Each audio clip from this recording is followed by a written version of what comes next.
Welcome to Project U 2.2, where my goal is to help you break barriers and step confidently into an elevated version of yourself. This podcast dives into mindset, growth, and creating the life you were meant to live. I'm Carrie, a former teacher turned leadership and growth mentor, helping people overcome self-doubt and embrace their next chapter. I believe you are your greatest project. Each week, we'll explore the habits, stories, and strategies that help you break barriers, step into your potential, and level up your life. Let's get started. Today's episode is going to be a special one because I have my first guest on the show and some exciting news to share with you about this podcast. My podcast is about helping you shift your mindset, find joy, and move through life transitions with more confidence. I realize so many of these struggles aren't just mine or yours. They're universal.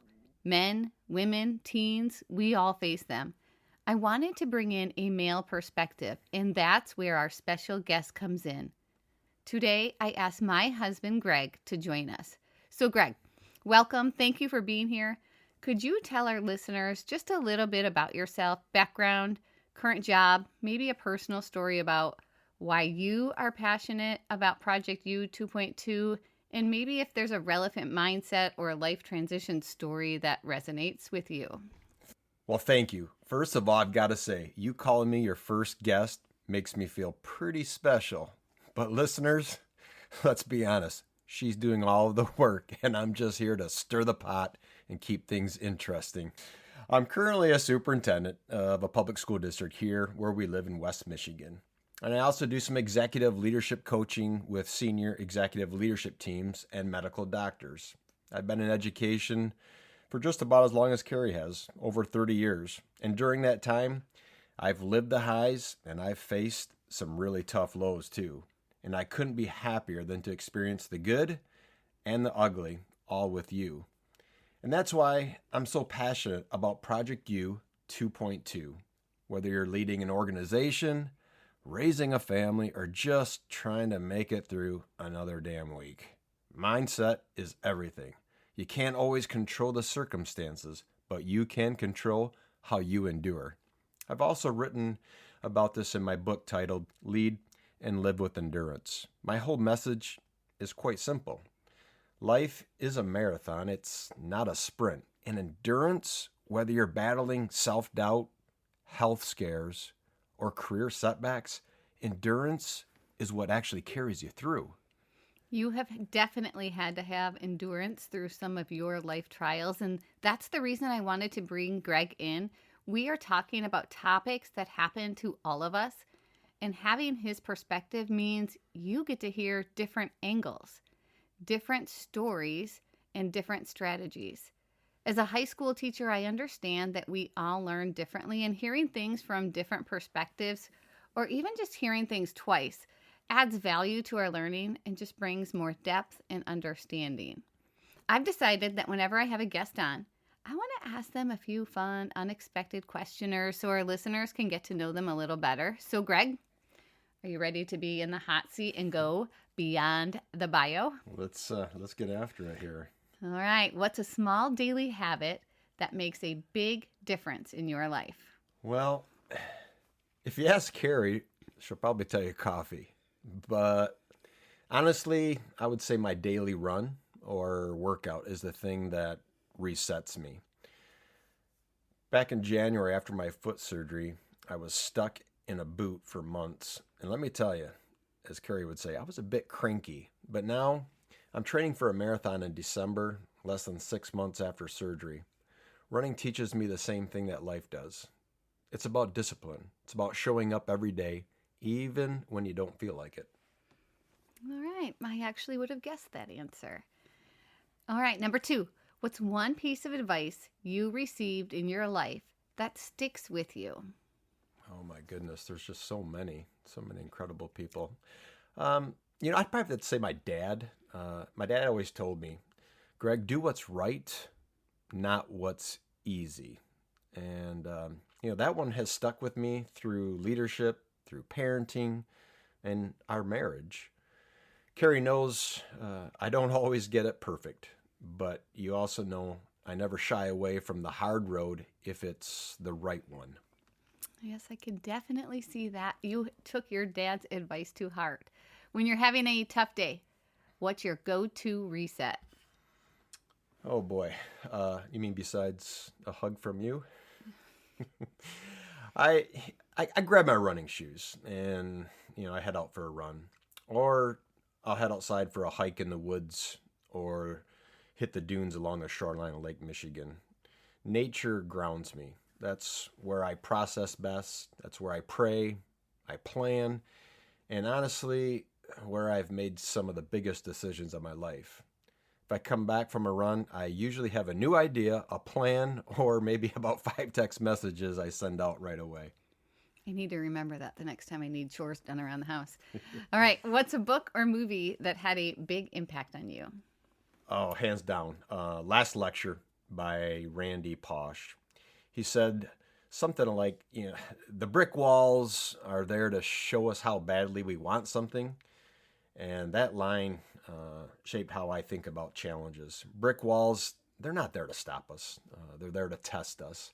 Same goes for the imposter syndrome, which I think we're going to be diving into that later this week. If you could sit down for coffee with anyone, past or present, who would it be? If I could sit down for coffee with anyone, I'd probably say Abraham Lincoln. He led through some of the most divided and painful times in our nation's history, and yet he never quit. He made unpopular decisions, carried the weight of a fractured country, and he endured personal loss, all while leading with vision and humility. As a leader in education and someone who's had to navigate challenges where not everyone agreed with me, I connect with his endurance.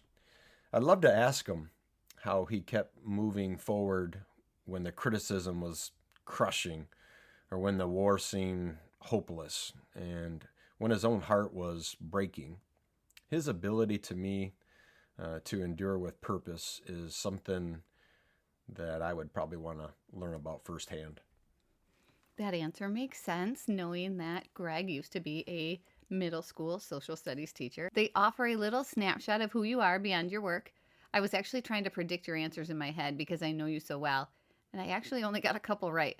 I was totally surprised by your last two answers. I was guessing your movie choice would be Without Limits. Oh, that's a good one. Steve Prefontaine, Oh, yeah. who's a runner. And I thought you'd choose to have coffee with your grandma, Thelma Ray. Oh, my Grandma Ray. You do know me well. And yeah, that would be phenomenal.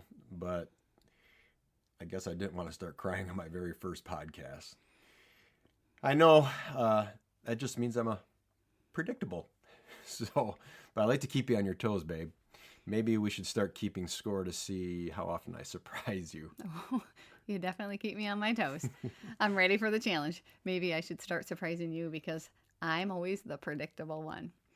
As we move forward, we are going to bring you more conversations that explore mindset and life transitions from different angles. See how I threw that math term in there? Sometimes I'll lead a solo episode, other times Greg will, and sometimes we will do joint episodes where we really dig into a topic together. I'll continue to bring you episodes on mindset, growth, and leveling up our personal and professional lives. My episodes are released on Wednesday mornings at 6:22 a.m. And starting this week, I'll be right here on Project U 2.2 every Friday morning, sometimes offering my take on the same theme or topic, and at other times switching gears, making things unpredictable for Carrie with a whole new topic. Sometimes I'll take the same theme Carrie talked about and bring an endurance perspective. Other times I might switch gears entirely and take on a new topic. And sometimes, like today, maybe we'll come together and do these joint episodes, which, let's be honest, are probably going to be most of the fun, because you'll get our back and forth dynamic. And by the way, you'll quickly see that Carrie brings the wisdom and I bring a little bit of sarcasm. Our first series together will kick off this week with something that so many of us struggle with: imposter syndrome. We are going to dig into what imposter syndrome is, what it feels like, how it shows up differently for men and women, and practical tools you can use to break through self-doubt. I'll release an episode on Wednesday sharing my story and strategies for breaking through it. And on Friday, I'll follow up with a male perspective because trust me, guys, we feel it too. Even if we don't feel freely to talk about it, dudes, trust me, the imposter syndrome isn't just a women's thing. We feel it in the office. We feel it raising our kids, on the field of competition, or even at mile 23, and even at the dinner table. And I'll bring that perspective to the conversation. Thank you for being here, Greg. And thank you for tuning in to Project You 2.2. Remember, you are your greatest project, and every step you take brings you closer to an elevated version of yourself. If you enjoyed today's episode, share it with a friend, subscribe, leave a review so we can inspire even more people. You don't want to miss this week's lineup. Until next time, keep showing up for yourself, break through your barriers, and step boldly into your next chapter. See you Wednesday.